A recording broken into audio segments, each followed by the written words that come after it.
This is Fleet and Footy on the Action Sports Jax 24/7 network, sponsored by a live credit union. All right, we are back for another edition of Fleet and Footy. I'm Stuart Weber here along with Louis Larandy to bring you the latest on the Fleet, your Jacksonville Armada, and the overall world of footy. Of course, we're talking soccer here for the next hour on the Action Sports Jax 24/7 network. And we got a lot to talk about, Lou. There's quite a bit to talk about today. There's a lot going on in this week of soccer and this week with the Jacksonville Armada Academy. But before we get into that, we got to talk turkey. We got to talk the most important stuff. Give me some rankings. Give me your plate. What do you like to do here on Turkey Day? Wow. Luckily, I come from a pretty diverse family. So sometimes there's a little bit extra thrown in there. Sometimes we got some pork thrown in there. Sometimes maybe just a little picadillo there. But I'm really looking forward to my aunt's corn casserole. Shout out Aunt Natalie. I'm really excited for that. Corn casserole? Yes. Okay. See, I also get the opportunity to get a nice diverse plate. And actually, I've already had one because of the fact that we had a Indulging early. Thanksgiving on Sunday because the family is so big on my wife's side that it's kind of split up into multiple sessions of all this food. And it's great because you get the Thanksgiving favorites, but then you're also pulling in a lot of great Arabic food as well. So it's been awesome. That's awesome. Does sound good. I married into the correct family. I did very well with that. So very much looking forward to that. And of course, this is Turkey Day, Turkey Week. It's really Turkey Week because look, once you get done with Turkey Day, you're going to be eating leftovers for an entire week. That's my favorite, though. I enjoy the turkey sandwich after. Put the cranberry sauce on. It's good. Yeah. Sometimes even better. All right, let's jump into some soccer talk. Enough turkey talk. People they don't come to Fleet and Footy to hear about cranberry sauce and stuffing. Otherwise, it'd be cran and stuffy. That'd be a different show entirely. We'll work on that. Right. We'll workshop some better names for you folks. Let's talk about the Jacksonville Armada Academy boys. Went down to South Florida. You got to go down there with them. And a couple matches this weekend. A really busy weekend. A little Saturday-Sunday doubleheader for all the squads, right? This was the big match for the weekend. You're seeing right here. The tying goal. The U19s ended up tying Weston, who was the best team in Florida right now in the MLS Next Academy program. Here's Vero White scoring the tying goal in his game against South Florida FA the next day. The boys really were put to the test against Weston. The U19 squad did really well. And I guess you could kind of say a pseudo sweep on Sunday. No one lost. The U19s got a 2-1 victory, and the U17s and U16s both drew. But an overall positive weekend for the boys in blue, and a really tough one because you do have to play those double headers. The boys are tired. They come back from the hotel. They try to relax as much as they can, but they got to get on the bus and, get it going the next morning. And I was really proud to see the boys fight back in all their games today. We've talked a little bit about, what the Academy is all about here in the first couple episodes of Fleet and Footy. I want to delve a little bit into the rankings that you mentioned. You talk about Weston being one of the top teams in the state, about the Armada being one of the top teams already in their inaugural kind of season in that U19 level. There's not like a traditional table, right? You're kind of playing. So how does it work? There is a traditional table. So MLS Next comes out with their own power rankings, as you could say. That's what I referred to when I referred to the rankings. I've seen the power rankings. There are standings separately. Okay. But yes, the power rankings are just something that MLS Next puts out, and it directly correlates to MLS Next Fest, which is a tournament later on in the year. And I think it also equates to some other tournaments, but it's put together by, who you play, the goals against, different stats like that. So MLS Next Fest. Yes. That's coming up. Very soon. Next week, which is very soon. You haven't packed yet. I have not packed yet. You don't even know when your flight is. Haven't even thought about it. Actually, Corbin Lowe just texted me, 11:45. Okay. All right, good. So we'll be out there doing the show from California, possibly maybe even, I don't even know, being on site for a MLS final. Who knows?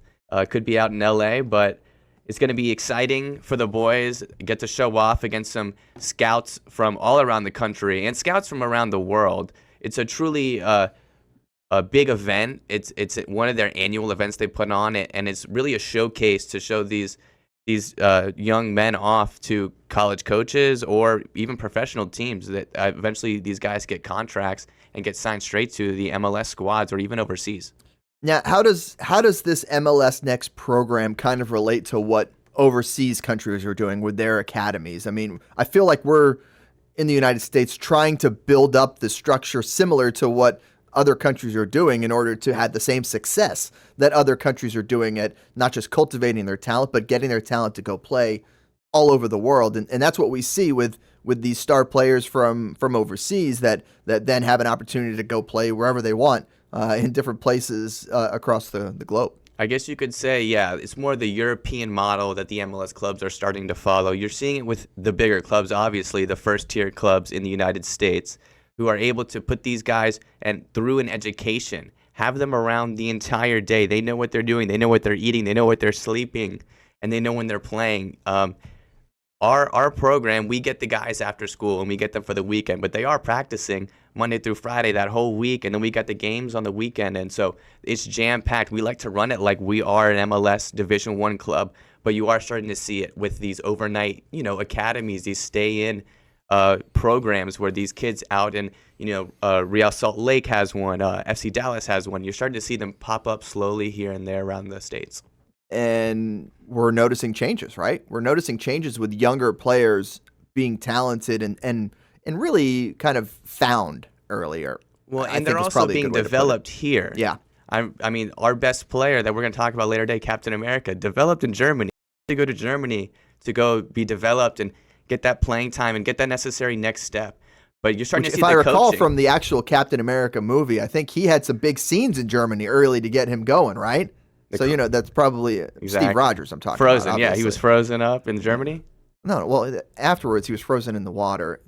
I'm not a Marvel guy. I'm sorry. Okay, then don't jump into the water. Then. I'm a Fleet guy. You are. You're more footy than the Fleet as far as the water goes. Okay, I took us off the rails. That's on me.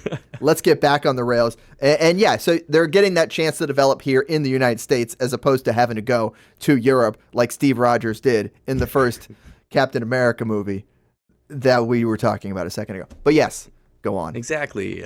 Steve Rogers, Christian Pulisic, Gio Reyna, all these top-tier American players going over to Germany early to develop. Now they're able to stay in the States. They were able to play for these MLS teams maybe before they go on. And you're starting to see these great talents like Alphonso Davies come up through an MLS Academy, be able to debut in the United States in MLS in Canada, and then make that step up all the way to Bayern Munich. So you see these guys come out of these top-tier academies and go all the way to these top 5 leagues in Europe. Do you find that the MLS rosters are maybe getting younger with this? I feel like for a long time, those MLS rosters featured lots of players from overseas. I mean, your boy Messi, obviously is an example and an outlier that's going to pull the numbers up. But the homegrown players and the players that are on these homegrown contracts are going to be younger and younger as they come up through the MLS and especially MLS Next Pro, that next level down where they're getting these valuable minutes and reps before they get to that top level. Well, I think you're starting to see MLS kind of bend the rules towards that. They want the young talent. They want to be able to have these teams acquire young talent from South American academies. They want these teams to build out, like you said, these homegrown players. They get incentives on these homegrown contracts and these homegrown players. They bring them up through their academy. Yes, you are. It's not just you. You are starting to see it trend younger. And you see these teams make these investments on these players throughout their whole career, and they're an asset. These players are an asset to these clubs, so they're able to sell a player that they invested, let's say $100,000 in over their however many academy career it was, and they're able to say, hey, now we're going to sell you for $1 million to a team in the Netherlands. So it's a really, if they're so lucky. I go to my homeland of the Netherlands. I had to shout out Deutschland. That's right. Well, it's not the different Deutschland. Sorry, I'm on Germany still. I'm on Germany.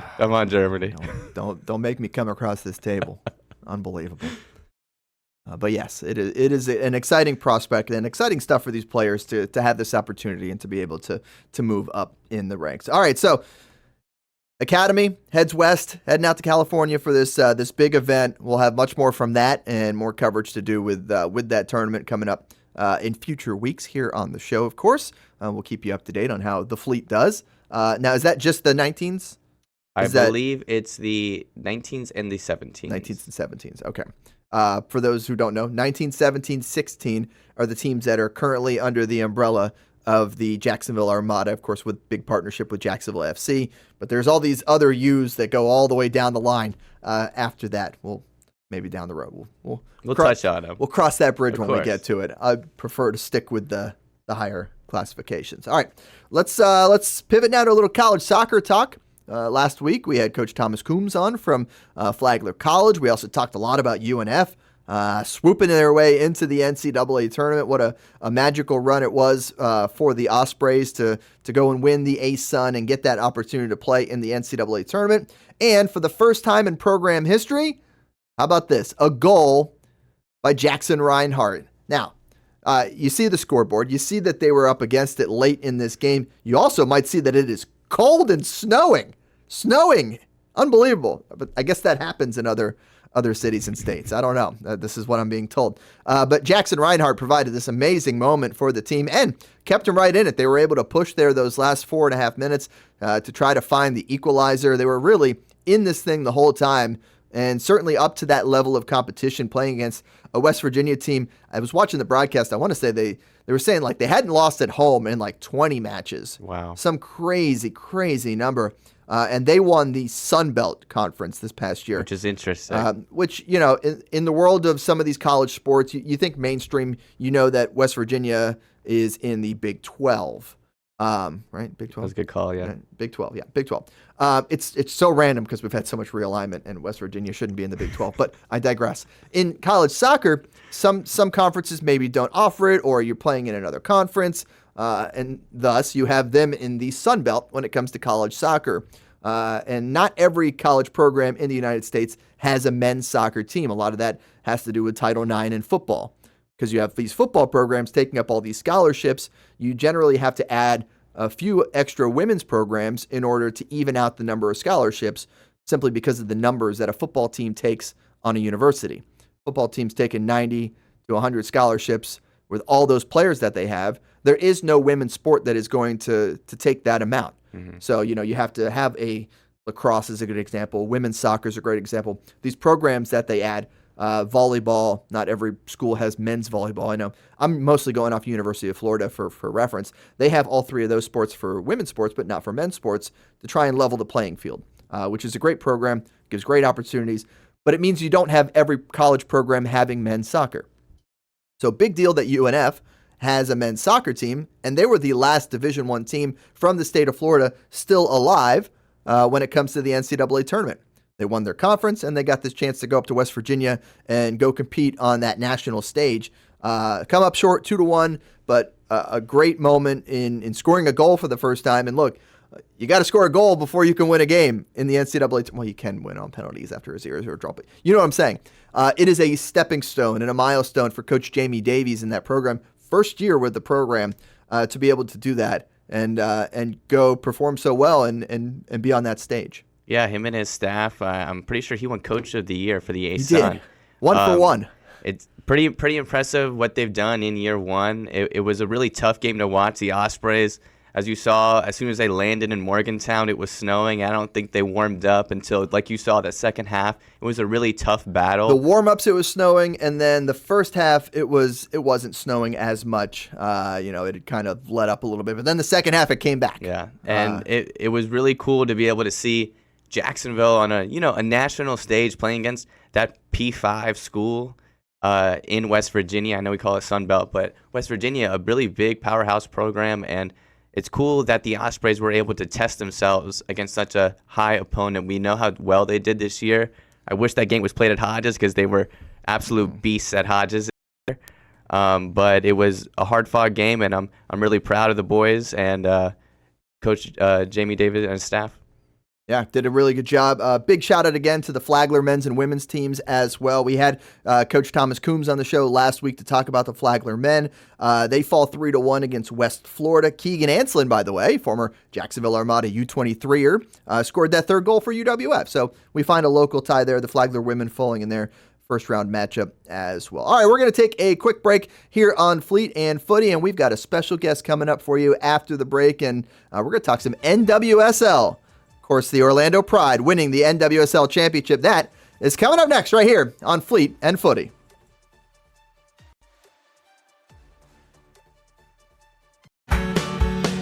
People helping people. It's at the core of what Alive Credit Union is all about, and it's been that way for over 70 years.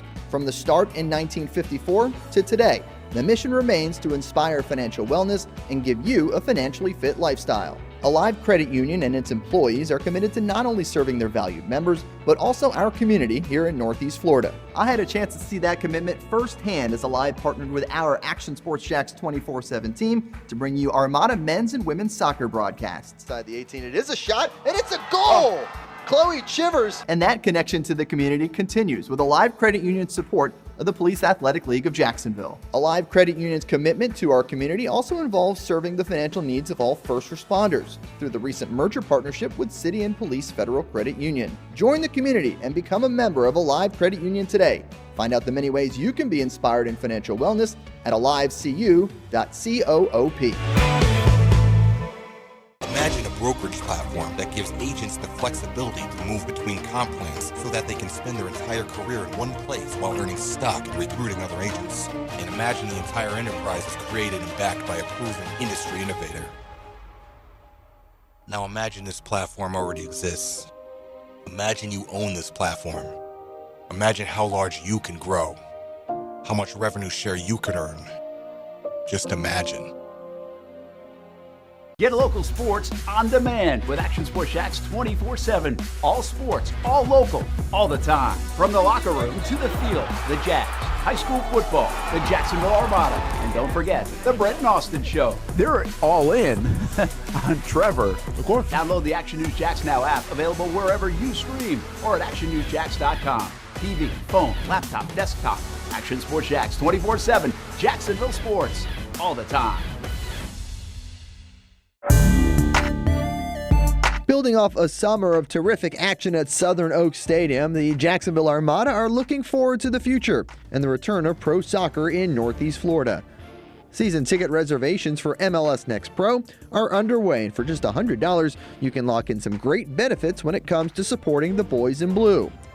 Those who make a reservation will have first selection options in the new Armada Stadium out east, near Jacksonville's downtown sporting complex, as well as access to supporter VIP events like stadium tours, open training sessions, and future meet and greets with players and coaches. You can make your season ticket reservations at jacksonvillearmada.com/ticket. And while you're there, read the very latest on the Armada men's and women's teams in action this summer. Show your commitment to the fleet with an MLS Next Pro season ticket reservation at jacksonvillearmada.com/ticket. This is Fleet and Footy on the Action Sports Jacks 24/7 network, sponsored by Alive Credit Union. All right, we are back here on Fleet and Footy, talking all things Jacksonville Armada and the world of soccer in general. And for this segment, well, we're going to have to take that trip down hour and a half, 2 hours south to Orlando, because we're talking Orlando Pride, we're talking NWSL, and we're bringing in a special guest. We welcome in Carson Pickett, fresh off a big victory in the NWSL championship. Of course, Carson Pickett played her high school ball right here at St. John's Country Day in Orange Park, college ball over at Florida State, and then earlier this year had the chance to rejoin the Orlando Pride and get to be a part of this stretch run. So, Carson, thank you so much for joining us, and let's just talk about where the emotions are at right now. I know it's been a wild, crazy couple of days for you, both in Orlando and now coming home and getting to be with family.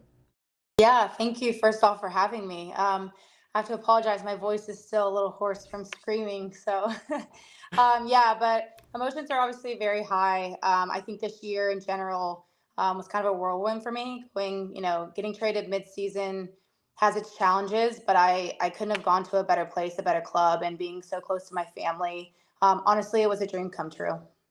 Walk me through that championship and really that playoff run to get to this point. You guys had some tough challenges. Certainly had to hold on in that semifinal matchup, and then had to hold on in the championship as well after the one goal for your squad there. Talk to me through that playoff run and what that was like for you as a player. Yeah, I mean, I think the NWSL is the best league in the world. So no matter what game you're playing, it's going to be a challenge and it's going to be tough. And, especially in playoffs, it's just different kind of soccer. It means a little bit more than it does in regular season. You lose, you're done. So I think it was really, really difficult for us. I think the Chicago game, obviously we dominated that game, but the Kansas City game, I think it's become a really big rival, those two clubs. So we knew that they're going to come in and do everything they can to, be able to play their final in their own stadium. So I think we probably had the toughest challenge because they had probably what they thought was a lot more to play for since that was going to be the home team. So I think it just makes it that much better that we beat them. But yeah, I mean, it was a challenging game. And, I think the final as well, Washington Spirit, they're a great team. They obviously had a lot of injuries this year. So to get where they got is incredible. And, I think that they have such amazing players, but I think this team this year, even before I was on the team, I saw how special it was. I heard how special it was. And when I got here, I could see why they were so successful. You mentioned it there, Carson. I also think the NWSL is the best women's league around the world. And so players like yourself and like your teammates Marta and Barbara Banda, can you just expand on those two women? They really have blown my mind this year on what they've been able to do. And I just want to know what it's like to be in practice with them.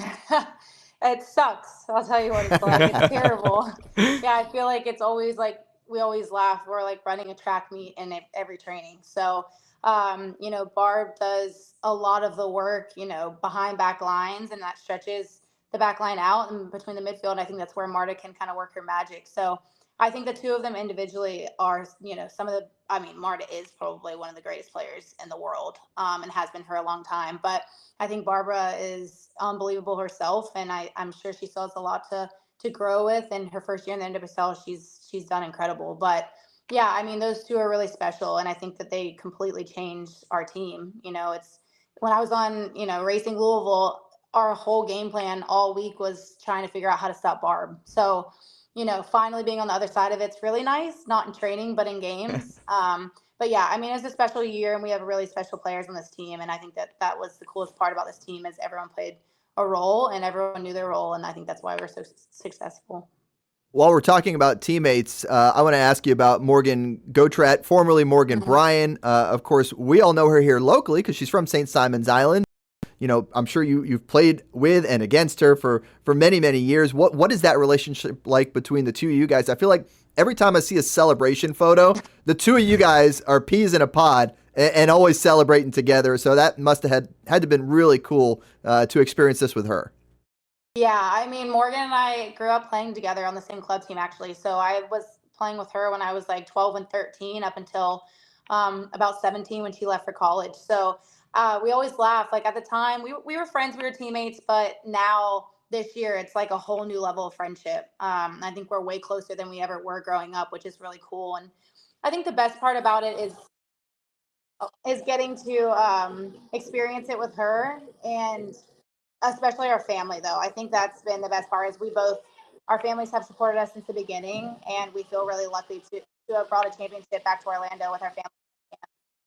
While we're on this topic, we see a little bit of the video of you guys out there celebrating, enjoying a frosty beverage, as one does on a championship parade. It's what you're supposed to do. I want to ask you just about soccer on the women's side here in Northeast Florida as it relates to the U.S. women's national team. You certainly had your opportunity to go play for the red, white, and blue. I know that was an amazing experience for you. Morgan with a ton of caps. And now Mandy Hott getting that opportunity as well as a Sandalwood grad, another player from here in Northeast Florida. And kind of as the game has really gotten better and better locally at the youth and high school level, we're seeing more of our local players get that opportunity at that national level as well. Yeah, I mean, I think it's important, obviously, my time here going to St. John's, playing for my dad, playing for him in club was really special for me. I mean, I still think he's the best coach I've ever had. So I think The it's really results important. the results, by the way, indicate that as well. You don't just walk into 11 straight state titles. Yes, exactly. I'm biased, but also I think I think it's very obvious who the best is. So, I think it's important to, at the club level. I know it's changed a lot since I've been here. We only had one league back in the day. It was just like the best of the best. Now I feel like players are being pulled all over the place, playing in different leagues. But I think that time is important. It's important for development, and I think it's also a time where you can enjoy it because if you play in the pros, it's a job. Like it's awesome to play soccer, but are also getting paid every single day to put our bodies through the ringer. Honestly, mentally, physically. So I think it's also it's a time to enjoy it and just have fun. And for me, high school was the best time of my life with soccer because although it was serious for us, like it was just a time where I got to play with a lot of people I never got to play with, and players that maybe never played soccer before. It was fun. It was fun to kind of have that team culture and have success at the high school level. So for me, that was some of the best memories that I've ever had. So I think it's important to continue to have people getting called in from Jacksonville, kind of continue to put soccer on the map here. I think that's really important. Carson, do you think that coming back to Orlando and having these players like Morgan and just knowing the system coming back, do you think that really helped you whenever you step back into your role in Orlando? Yeah, I mean, I think there's a lot of things that went into it. I would say, having a familiar face like Morgan there was really special just because she kind of showed me the ropes. The second I walked in, you kind of had that built-in best friend. Another thing was the coaching staff. So Seb was there as a volunteer actually when I was there last time. So he worked a lot with the back line when I was there. So just kind of knowing the coach ahead of time is to me one of the biggest things that helps just because Seb, I don't know how much, with videos and all things that you guys know about him, but he's an awesome guy. Like he's a good coach, but he's an awesome guy. He loves bantering. He's from England. So kind of to already have that relationship with him before I came back, I think was really important. And the team that Haley Carter, our GM, has put together, it really was a family. So the second I walked in, it's, you're coming in mid-season, you don't know half the team and you're moving across the country. It's difficult, but I think Haley Carter's done a really good job of having players there that, welcome talent with open arms. Like they know that if anyone is being brought in mid-season, that hopefully they're there for a reason and they can continue to help with the success of the team. So the culture at Orlando was one of the best I've ever been in the league.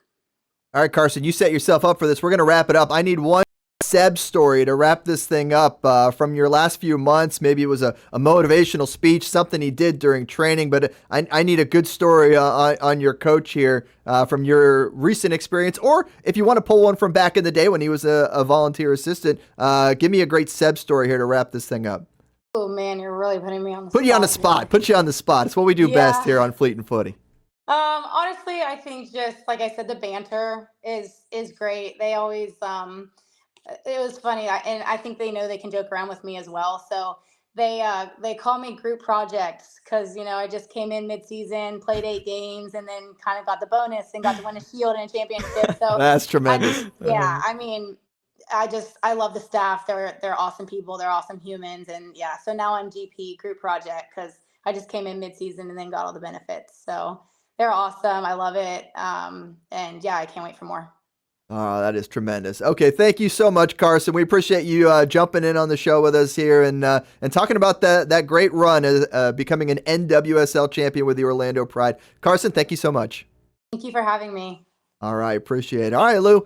I mean, it was awesome hearing her perspective just on the game, and you were talking about this match and how great it was, the final. Orlando adding that star to the crest. You love adding that little star, but I'm on the wrong side. That star above the badge, and now the Pride get a chance to do that. Well, it wasn't just me watching it. It was 1.1 million other awesome. people Just watching awesome. it. The most watched NWSL final in history. So You saw it on CBS 47, by the way. yes, Action you News Jacks. did. It was great. There was some pregame coverage. It was Yeah. awesome to see the women's game really highlighted in a way that I really haven't seen it before, at least in the league level. We love the World Cup over here in the United States. Everyone loves the World Cup. The women get a lot of coverage, the U.S. women's national team. But to see the NWSL on a national stage, to see stars like Marta, Trinity Rodman, like you just saw Carson Pickett, Barbara Banda, I mean, it was a really awesome final, and the whole playoffs itself, really, really exciting. I wish that final was in Orlando because it would have been 25,000 strong and purple there. But Kansas City was a great atmosphere in a gorgeous stadium, and I hope to see a team from Florida back in the final again. The crazy thing is as we kind of transition out to talk a little MLS, Orlando could do the double. We could get a City Beautiful sweep of the beautiful game. Well, the Pride was the city of Orlando's first professional championship. The Magic haven't won, and I don't think they've had any other teams there besides the Pride. And I wonder if the Orlando Predators have won an Arena League title. oh wow, you're gonna reach there. You're gonna reach to me. That's a good call out. We don't like the Predators here in It's a Jacksonville. great call out. We're all Orlando, Sharks all the way. Orlando defeated Atlanta. Atlanta, the team getting the upset Here's a victory nice bracket, over little Inter bracket for you. Miami. I love a bracket. It was a tough game. Orlando squeaks through. It's that same night, Red Bulls, NYCFC battled at Citi Field, home of the New York Mets. By the way, the reason why they played there is because there was a college football game at Yankee Stadium. Wow, okay. That's why. Did you figure out who it was? It was the Notre Dame Oh, okay. Navy game. Yep. And Navy game, Army. Navy. I think you're right. Army. It was Army. Yeah. And Red Bulls kind of handled NYCFC. Didn't look like they were going to falter too much. The Galaxy went and crushed Minnesota. I said that might have been the upset. That's what I circled, might have been the upset. But that front four of the Galaxy, Ricky Puig, Paintsil, Gabrielle Peck, it's really impressive what those front 3-4 can do. And Seattle, you could say with an upset win over LAFC, but Seattle's been hot at the end of the MLS season, and LAFC fallout after making the midseason signing of Olivier Giroud. I mean, it's the 1 seed, so that is an upset. It is. Both 1 seeds now out, by the way. So now you got the conference finals. MLS likes to set it up like football here. Sure. So in the East, you got Orlando and New York Red Bulls. And out West, you got the LA Galaxy and the Seattle Sounders. So not too far down the road, Orlando will host. We don't get El Trafico. Unfortunately not, which would have been great. I'm sure MLS Galaxy was pulling versus for that LAFC, too. I'm yeah. sure MLS was pulling for that. Yeah. I mean, they're going to love Seattle being in it as well. Yeah, it's Although Orlando's it's on first the road time for Seattle. It's Orlando's first time being in this position. So really, it's gonna be interesting to see the way things shake out. All the top teams in the East bowed out early. You still have that top seed in that Galaxy out West, pulling strong. But it's been exciting. It's really been an exciting playoffs, and I could have gone without. I know you liked it so much. The best 2 out of 3. But in the opening round. But I think it's really shaking things up here towards the end of it. You're not seeing those big names like we thought we were going to see. It's kind of wild because you would have thought that the best 2 out of 3 would have allowed the higher seeds to all advance, but in the Eastern Conference, that did not happen at all. And we've had a bunch of upsets left and right. I mean, you got a 4 seed in Orlando getting a chance to host a conference championship game, which is very exciting for Orlando. I think you're going down to that one, right? I might. Maybe. I might. Debating. I probably will. I'll Okay. probably end up going. It's a last minute decision, but It's a lot shorter ride than you did to Miami all year. It is. It definitely is. Yeah. I'm gonna get some on-site video maybe for you. We'll get a Okay. goal or 2 in there, straight from the source. So I'm excited. The atmosphere in Orlando is always great. MLS. Don't promise goals if you can't bring them. MLS atmosphere has always been good. I'm just saying. No comment. And I'm excited to see how this thing shakes out, and we're going to get a really good MLS final. I think December 8th is when the final is. Okay. Something to look forward to. First, we got to get through the conference finals. Who's your pick? Ooh. You know what? I'm gonna go with Orlando. I'm gonna go with that momentum in the Okay. city. The women's team goes and gets a title. Why not? I mean, They certainly can beat the Red Bulls, and then they could beat whoever's on the other side. I mean, you just got to win two.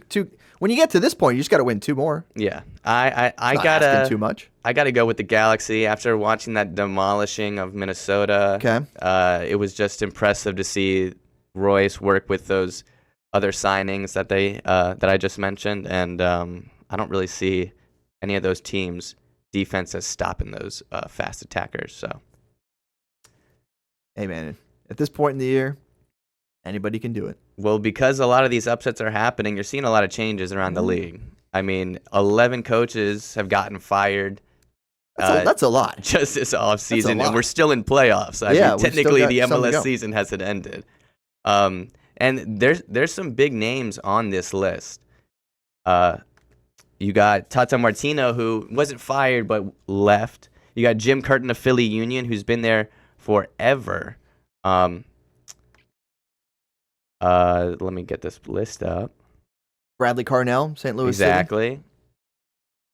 It's been crazy to see the turnover because MLS has had a high series of play this year. I mean, you're starting to see the eyeballs all across the world look at this league. And I feel like there's a reason for that. There might be a couple reasons for it, but Nick Cushing just left NYCFC. That's the name that was escaping my mind. A really big name who's been linked to some really big teams. Vanni Sartini, who's been at the Whitecaps for a little bit now. Frank Kloppas for Chicago Fire. That organization has needed a refresh for a little while now. Josh Wolf, who had done an excellent job at Austin FC when he first came in. I mean, you're going to see a shakeup with a lot of these coaches. You might even see a carousel. Some of these coaches get rehired at some of these other teams. And you're already starting to see some new hires within MLS. Inter Miami, 5 hours down the road here, just signed Javier Mascherano, former Barcelona defender, Argentina defender, 21 trophies with Barcelona, 4 international trophies with Argentina, linking up with Lionel Messi, Luis Suarez, who re-signed on a contract just recently. You think Messi had anything to do with that hire? I think he had a lot to do with that hire. It's going to be interesting to see. Mascherano's only experience was with the Argentina youth teams. He just coached them in the Olympics to a silver medal finish behind France. No offense, but if you got Messi and Suarez, you just roll a ball out there and say, go. Just go score a goal. Like, this is kind of like... is that a harder coaching job or an easier coaching job because you've got some of these best players in the world? I mean, there's higher expectations, certainly. I think the reason why you hire him is kind of like a JJ Redick kind of deal. Okay. A guy that can handle the locker room, a guy that knows what it's like to play with these guys. And like I just mentioned, he worked with youth in Argentina. This Miami team's very, very young. They do have those old veterans who I think Mascherano knows that he doesn't really need to coach them. They know what they're doing. So if he's able to focus a lot of his energy and his time on building up these young players and really developing them, I think you could see something really interesting down in South Florida. But it'll be interesting to see what style of play he brings. I'm sure everyone's expecting that Barcelona tiki-taka. So he hasn't had to instill a style of play yet on the team. So I'm excited to see what happens. Sounds like a Tommy Krasanovic kind of hire. You think so? Former player, guy who's worked with the youth, right? Yeah. Some parallels there. I didn't even think of it that way, but I totally see it. I can totally see it. how we bring it back to the Fleet? Exactly. That's what we do here. By the way, recent happy birthday to Coach Tommy K. Celebrated his birthday recently. Yes. So shout out to our guy, Tommy Krasanovic, who we will have on the show Very soon. in weeks to come. I don't know what week, but we'll get him on here for sure to talk about everything with the Jacksonville Armada. All right, we're going to take another quick time out here on Fleet and Footy. Still to come, we'll talk a little Champions League. We'll talk, the weird soccer story of the week's coming up. It's a weird one. It is a weird one this week, folks. Lou has been digging through the internet and trying to find the weirdest soccer stories he could possibly find. And ladies and gentlemen, he's found one for this week. So we'll certainly get into that and much more coming up next. We'll even give you your high school game of the week. We'll talk a little bit about that too. Coming up right here on Fleet and Footy on the Action Sports Jacks 24/7 network.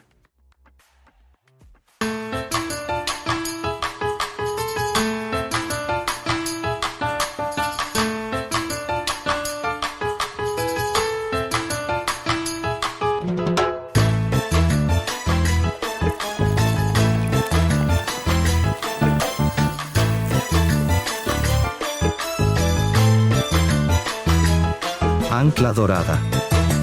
The official bear of your Jacksonville Armada. When you think sports, you think Action Sports Jacks, the official station of the Jaguars, on location for every game. But the most experienced team in town doesn't stop there. From high school football to the big events in the area, Action Sports Jacks is always on. Now, we take that to a new level. Action Sports Jacks 24/7 is around-the-clock coverage of the teams you love and the moments you can't miss. The best local sports in Jacksonville on Action Sports Jacks 24/7. People helping people. It's at the core of what Alive Credit Union is all about, and it's been that way for over 70 years. From the start in 1954 to today, the mission remains to inspire financial wellness and give you a financially fit lifestyle. Alive Credit Union and its employees are committed to not only serving their valued members, but also our community here in Northeast Florida. I had a chance to see that commitment firsthand as Alive partnered with our Action Sports Jacks 24/7 team to bring you Armada men's and women's soccer broadcasts. Inside the 18, it is a shot, and it's a goal! Chloe Chivers. And that connection to the community continues with Alive Credit Union's support of the Police Athletic League of Jacksonville. Alive Credit Union's commitment to our community also involves serving the financial needs of all first responders through the recent merger partnership with City and Police Federal Credit Union. Join the community and become a member of Alive Credit Union today. Find out the many ways you can be inspired in financial wellness at alivecu.coop. Hey everyone, Olivia Tasley here from Action Sports Jacks to tell you all the different ways you can watch our new 24/7 network. 3 easy steps. You don't even need a pen and paper to write it down. Step number 1, download the app. Search Action News Jacks in your app store either on your phone or your smart TV. Then, once you're on the app, click on that little drop-down menu in the upper left-hand corner with the 3 little lines. That'll show you these options, and boom, right here, click Action Sports Jacks 24/7, and you will be brought to our continuous stream channel. That app can be accessed through all these different platforms, whether you have Roku, Fire TV, Smart TV, Apple TV, or Google TV. You can find our app. Now, if you don't have access to the app, don't worry, we still got you covered. We're across all social media platforms from Facebook, Instagram, X, YouTube, Twitch. We have a podcast channel. Plus, check out our short reels on our TikTok. Action Sports Jacks 24/7. It's on all the time and everywhere. This is Fleet and Footy on the Action Sports Jacks 24/7 network, sponsored by Alive Credit Union. Look at that. We got some of the scarves up on display here inside the Action Sports Jacks 24/7 studio. The one on the right, the most recent scarf for the 10-year anniversary, Lewis.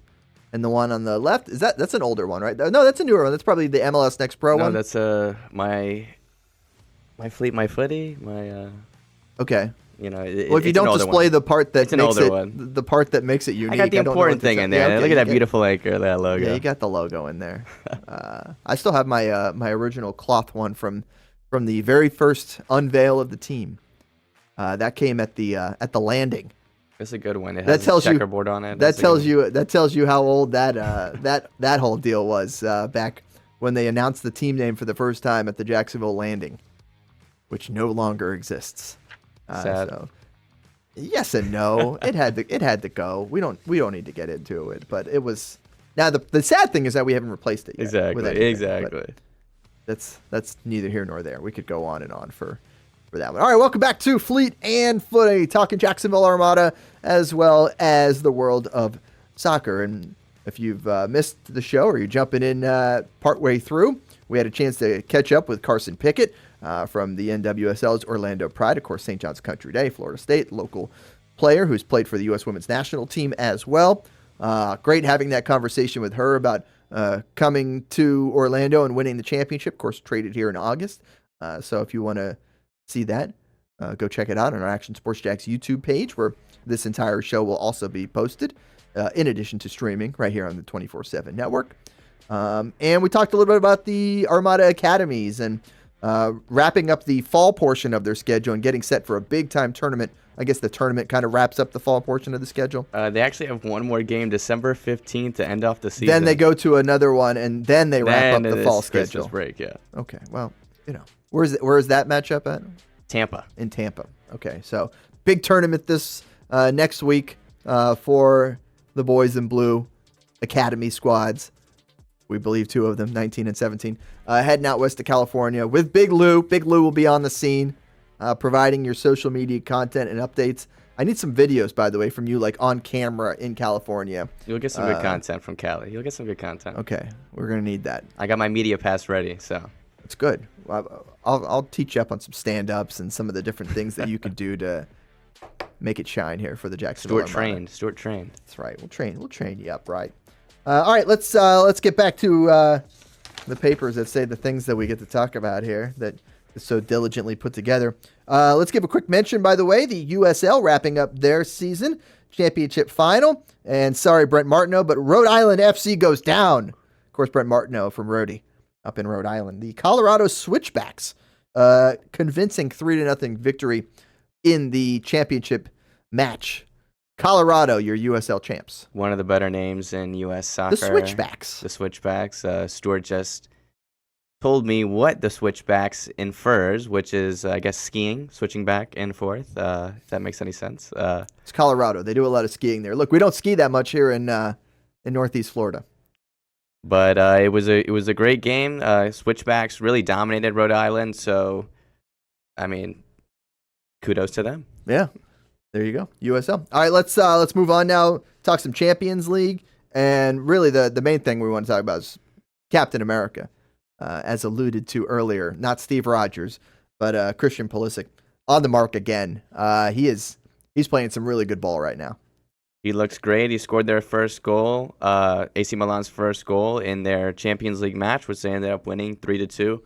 Milan really dominated that match, but Christian, it really is becoming AC Milan's best player. And on a team with guys like Rafa Leao, Theo Hernandez, it's really impressive to see how much he's grown into himself as a player. I mean, we should be expecting this from him. He's starting to hit his prime. And this is great to see right before 2026 World Cup, which we are all hanging our hats on to be the World Cup of all World Cups for the red, white, and blue. So it's nice to see Christian firing on all cylinders on the national stage and internationally. So it's been really nice to see what Pulisic's been able to do for the Rossoneri. So how big are these kind of tournaments and these kind of moments for him when it comes to, obviously, for those of us in the U.S. who maybe aren't locked into Serie A and checking out what's happening in Italy, how important is this as it relates to the U.S. team, as far as making sure his form is good and the fact that he's playing against top teams from around the world? Well, when you're firing on all cylinders like this, I think confidence is key. Once you bring that confidence back into a U.S. squad, which really hasn't had much recently, but now is on the up, and you're the captain of that squad, you're able to see this new head coach come in, this new little bit of energy coming to the squad, and it's because of the new head coach. It's because Christian's firing on all cylinders, and I think you're starting to see the players in the U.S. men's national team take that to heart and start running with it a little bit. Another one of the big matchups recently was Erling Haaland scoring 2 goals. He did. But a comeback from a team from Holland. Yep. See what we did there? I think Erling Haaland, scored his, I want to say, 53rd goal out of 52 Champions League games, which is just a ridiculous stat. It's bananas. I think the guy is only 27, so it's going to be interesting to see how his career develops over time. But Man City have not been having a fun time here in November. No wins, lots of draws, a couple of losses here and there. And Pep's been having a whirlwind over at the Etihad. So, shout out to Feyenoord, coming back from down 3-0 to earn the draw. I know we were going to get into it on one of the preview shows, but I don't think we've had a chance to really get into it yet. You like this format, this Champions League format? I think it's providing a little bit more interest in certain ways. You're starting to see teams that maybe shouldn't be at the top of the table be at the top of the table. You're starting to see goals matter a lot more in a different way because it does go by goal difference. You're not playing everyone each time in your group. But I think it's I'm going to have to see how it shakes out. But so far, I really am enjoying it.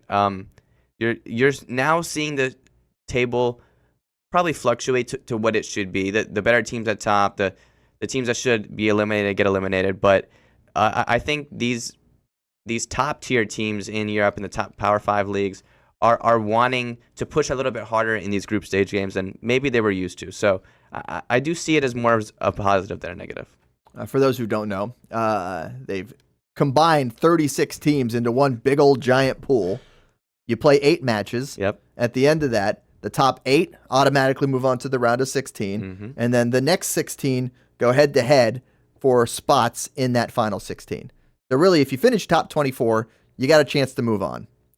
If you finish top 8, you've already moved on, and you're into the knockout stages in that round of 16. And if I'm not mistaken, those last teams, those last 8 or last 6, are just out completely. They got no Europa League, no more Champions They're probably League. happy about it, though. No, because those smaller teams get more money as they progress through the Champions League round. So I'm sure a team like, Bratislava, who second to last right now, who AC Milan just sitting beat, on 0, would love to get through the 5. next round and get a little bit of an extra cash injection. But it's really cool to see how UEFA is trying to switch things up to spice it up a little bit. Do you feel like it's spicier? Certain ways. Yeah.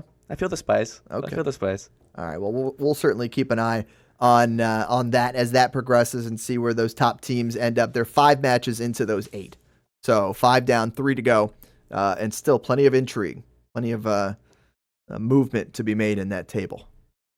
Yeah, that goes. Yeah. Before we move on, Lewandowski scores his 100th goal in Champions League, puts him number 3 Sounds like all time behind Cristiano Ronaldo at 1 with 143 and Messi with 129. He's pretty good too. So he's back at Barca, back scoring. Barca looks great under Hansi Flick. It'll be interesting to see the Champions League. Right now, they're number 2. So, all right, we're getting into this. Your thoughts on the term GOAT? Because it frustrates me. I've always hated the term GOAT. Okay. Because so many people will list multiple people as the GOAT.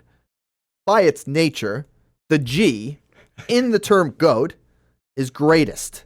Yes. Not one of the greatest. Greatest. Greatest. And the term GOAT is just thrown around way too much for my liking. Like somebody will have a good game and they'll be like, oh, he's the GOAT. It's like, no, he was the GOAT in that game. We call that an MVP. Exactly. You know? Like, how do I feel about it, you're asking me? Yeah, how do you feel about it? I think it's a way to... Well, because on my sheet here, it says, is his milestone enough to put him in the GOAT conversation?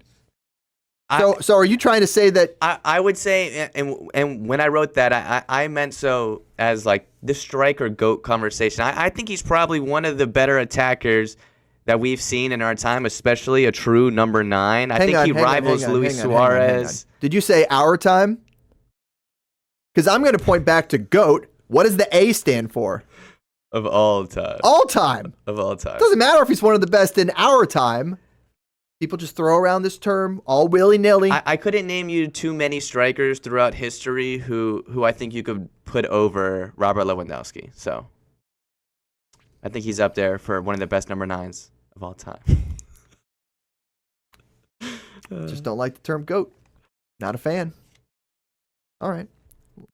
Sidebar complete. That's enough of that. Okay, we're going to move on, and we're going to wrap up our show because we're running up against it here in the end of the show. But we always like to end it with a wacky, weird, wild story from the world of soccer, globally or locally. What do we got on tap for this week, Big Lou? Well, another weird soccer story out of Argentina, my favorite place to get weird soccer news. Look, it means a lot more there, and what are we looking at here? You're looking at a man who took his grandfather's skull to the Copa Sudamerica final to honor him. That skull there is the grandfather of that man holding the skull. I think he'll kiss the skull twice in this video. It's truly a sight to behold. The last time that skull watched Racing Club in a final was in 1967. So he wanted to take his grandfather back to a Racing Club final, and it looks like the luck of the skull worked. Racing Club won 3-1 over Cruzeiro in Brazil. It was their first title since 67, and so it was it's definitely a little crazy. Saw this pop up my feed, and I couldn't not bookmark it and make sure that this was our weird soccer story for the week. I know Halloween's a little late, but I think you can eat your turkey and watch the end of this one real nice tomorrow. I don't know, man. I love the passion. Exactly. Pasión. I love how much people love the sport. How is that getting through security checks?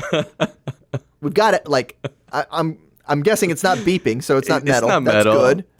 But I love it. Just love it. Love the passion. Love the way to honor your family. Was that just sitting on the mantle for the last however many years, or like what? Where'd he get it from? I didn't dig too deep in when He did, because he got a skull out of it. when that skull was acquired. Okay. But it looked like it worked. Argentinians have the most passion out of any football fans, I think. And so it's crazy to see them take it to the next level like that. I'm sure we'll have another weird story out of Argentina next week for you. We'll find one from somewhere. Great way to end the show. Great show we had here on Fleet and Footy. Appreciate you joining me as always, Louis Larandy, along with myself, Stuart Weber. This is Fleet and Footy. We talk all things Armada and soccer, and we do it every week Thursday at 2 o'clock, and it re-airing all throughout the week on the Action Sports Jacks 24/7 network. Thanks so much for joining us, and we'll have another episode coming up next week. When you think sports, you think Action Sports Jacks, the official station of the Jaguars, on location for every game. But the most experienced team in town doesn't stop there. From high school football to the big events in the area, Action Sports Jacks is always on. Now, we take that to a new level. Action Sports Jacks 24/7 is around-the-clock coverage of the teams you love and the moments you can't miss. The best local sports in Jacksonville on Action Sports Jacks 24/7.